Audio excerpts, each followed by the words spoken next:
What's up, and welcome back to another Smite how-to guide. This is Countryboy here from Team Yeti Gaming, bringing you another video.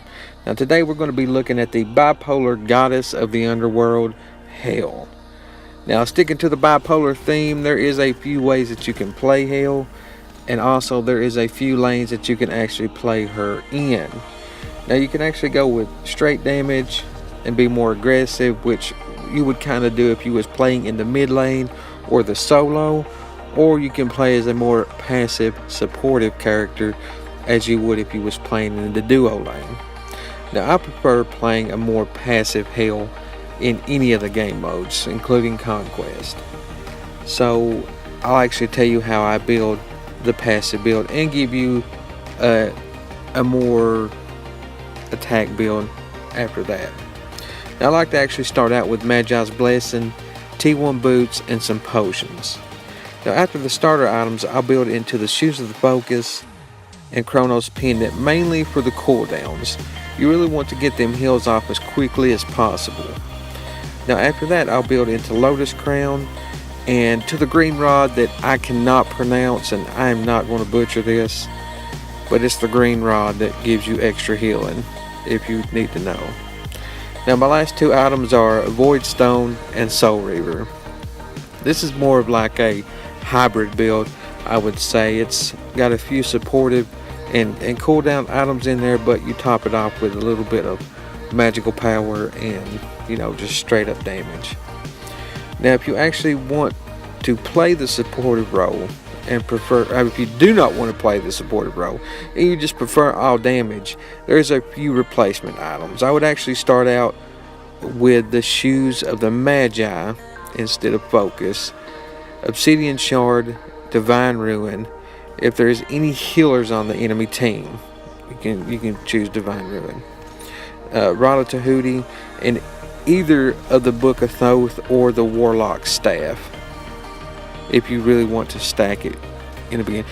I kind of like to actually go with the Book of Thoth because she does run out of mana quite quickly, so the Book of Thoth would be a good addition if you just want to go as like a blaster. Now that's actually going to be it for the build section, guys. I want to go over her abilities next. Now if you just came for the build, I want to go ahead and thank you for watching. Don't forget to hit that subscribe button, and I will see you in the next one. Now for those of you that want to stick around, Hel is a stance switcher. Now I'm sure you probably already knew that, but she has two different sets of abilities. Her light side, which is for healing and cleansing, and her dark side, which is for damage. Now her passive is really simple.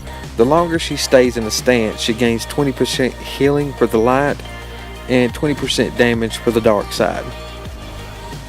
Now her first ability is a projectile. In the dark stance, she fires an orb that passes through minions and will explode in a 12-unit radius of its, if it hits a god. I can't talk today, apparently.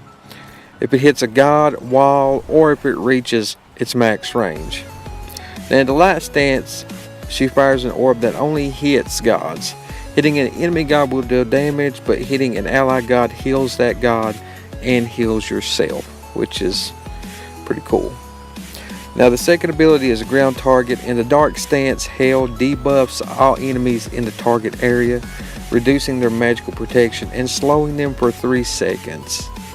In the light stance, Hel cleanses all allied gods in the target area, removing all crowd control effects instantly and protecting them from future ones for the duration.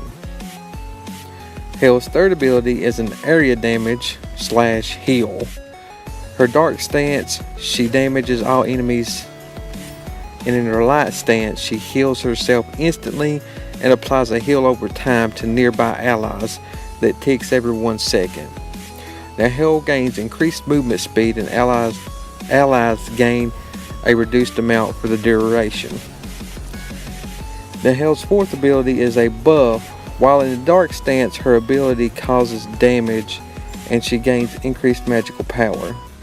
The light stance, her ability heals and support her allies, and she gains increased protections.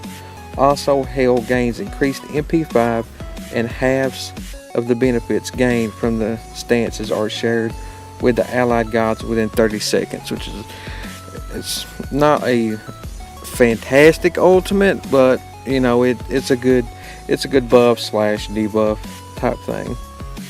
Now, in my opinion, Hell is better used as a support. That's my opinion. Although she does do a lot of damage with the right items, she can be devastating to the enemy team, whether it be pure damage or just by keeping your allies alive to stay in the fight longer. The only bad thing about Hell is she doesn't really have an escape other than the speed boost that she gets from her 3. But that's actually going to be it for this video, guys. I hope you did enjoy the gameplay, and I hope my build helps your Hell gameplay. I don't know if it will or not, but I hope it does. Now, if there's any guy that you would like to see me cover, just let me know in the comment section below.